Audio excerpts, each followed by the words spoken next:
السلام عليكم ورحمة الله وبركاته. بسم الله الرحمن الرحيم. الحمد لله رب العالمين.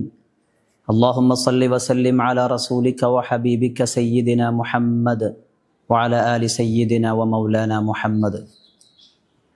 വിശുദ്ധ റമദാനിൻ്റെ റഹ്മത്തിൻ്റെ 10 അവസാനിക്കുന്ന ഈ ദിവസത്തിൽ മഹാനരായ ഉസ്മാൻ ഇബ്നു അഫ്ഫാൻ റളിയല്ലാഹു അൻഹുവിൻ്റെ വിശുദ്ധ ഖുർആനുമായി ബന്ധപ്പെട്ട പവിത്രമായ ചരിതങ്ങളെ അല്പം നമുക്ക് പരിചയപ്പെടാം. നാഥൻ ഈ വിശുദ്ധ റമദാനിൻ്റെ ആദ്യത്തെ 10 ദിവസങ്ങളെ പവറുകൊണ്ട് അവൻ്റെ കരുണാ കടാക്ഷം നമ്മളിലേവരിലും നൽകി അനുഗ്രഹിക്കുമാറാവട്ടെ. ആമീൻ. വിശുദ്ധ ഖുർആനിൻ്റെ ഖാദിമുകളിൽ ഏറ്റവും പ്രമുഖരായവരാണല്ലോ ഉസ്മാൻ ഇബ്നു അഫ്ഫാൻ റളിയല്ലാഹു അൻഹു.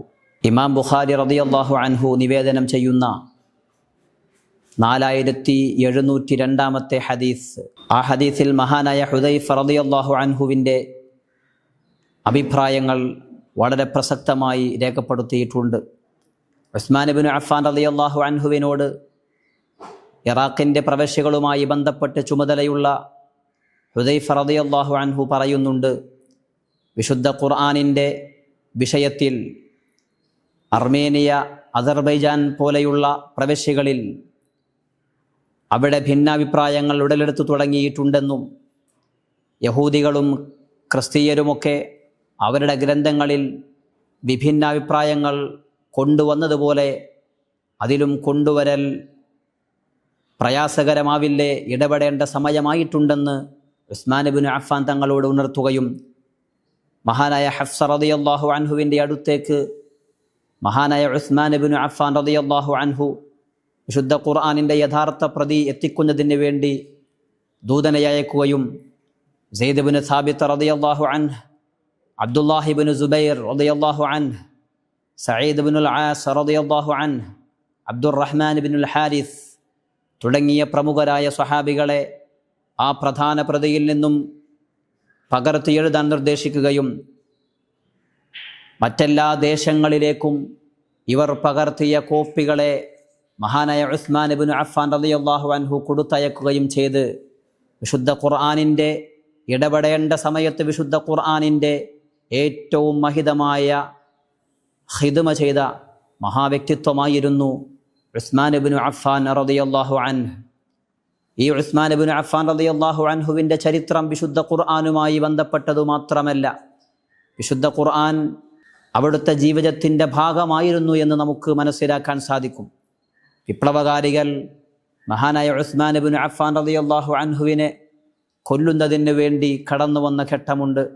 വിശുദ്ധ ഖുർആൻ മടിയിൽ വെച്ചിരുന്ന് ഓതുന്ന സമയമായിരുന്ന സമയം മഹാനായ ഉസ്മാൻ ഇബ്നു അഫ്ഫാൻ റളിയല്ലാഹു അൻഹുവിൻ്റെ അടുത്തേക്കു ഘാതകർ ഓടിയെടുത്തപ്പോൾ അവിടുന്ന് കരങ്ങളെ കൊണ്ട് തടയുകയും വിശുദ്ധ ഖുർആനിലെ ഫസയക്ഫീകഹുമുല്ലാഹു വഹുവസ് സമീഉൽ അലീം എന്ന വിശുദ്ധ ഖുർആനിൻ്റെ ആയത്തിൽ വീഴുന്നതും ചരിത്രത്തിൽ രേഖപ്പെടുത്തപ്പെട്ടിട്ടുണ്ട്. മഹദിയായ റുഖയ്യ ബിബി റളിയല്ലാഹു അൻഹ അവിടുന്ന് കൊല്ലപ്പെടുന്ന സമയത്ത് പറയുന്ന വാക്കുകളുണ്ട്, ലഖദ് ഖതൽതുമൂഹു വഇന്നഹു ലയഹ്യൽ ലൈല ബിൽ ഖുർആനി ഫീ റക്അ. വിശുദ്ധ ഖുർആൻ ഒറ്റ റക്അത്തിൽ പാരായണം ചെയ്ത് രാത്രിയെ ജീവിപ്പിച്ച മഹൽ വ്യക്തിത്വത്തെയാണ് നിങ്ങൾ വകവരുത്തിയിരിക്കുന്നത് എന്ന് മഹദിയായ റുഖയ്യ ബിബി റളിയല്ലാഹു അൻഹ പറയുന്ന ചരിത്രം നമുക്ക് കാണാൻ കഴിയും. മഹാനായ ഉസ്മാൻ ഇബ്നു അഫ്ഫാൻ റളിയല്ലാഹു അൻഹു ഖബർ കണ്ടാൽ കരയുന്ന വ്യക്തിത്വമായിരുന്നു എന്ന് ചരിത്രത്തിൽ നിന്ന് നമുക്ക് വായിച്ചെടുക്കാൻ സാധിക്കും. അവിടുത്തോട് ചോദിക്കുന്നുണ്ട് കൂട്ടത്തിലുള്ള സ്വഹാബികൾ, നരകവും സ്വർഗവും പറഞ്ഞാലും അങ്ങേക്കു കരച്ചിൽ വരാറില്ല, മറിച്ച് ഖബറിൻ്റെ കാര്യം പറയുമ്പോൾ അങ്ങ് വല്ലാതെ കരയുന്നത് ഞങ്ങൾ കാണുന്നു. എന്താണ് ഇതിൻ്റെ കാരണം? മഹാനായ ഉസ്മാൻ ഇബ്നു അഫ്ഫാൻ റളിയല്ലാഹു അൻഹു പറയുന്നുണ്ട്, അൽ ഖബ്റു അവ്വലു മനാസിലിൽ ആഖിറ.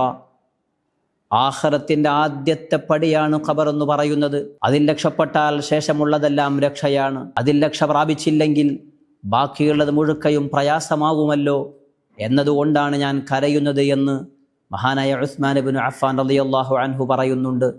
ഇതായിരുന്നു ഉസ്മാൻ ഇബ്നു അഫ്ഫാൻ റളിയല്ലാഹു അൻഹുവിൻ്റെ ജീവിതവും വിശുദ്ധ ഖുർആനുമായുള്ള ബന്ധവും. അള്ളാഹു അവിടുത്തെ ബറക്കത്ത് കൊണ്ട് നമ്മെ എല്ലാവരെയും സ്വീകരിക്കുമാറാവട്ടെ. വസ്സലാമു അലൈക്കും വറഹ്മത്തുള്ളാഹി വബറകാതുഹു.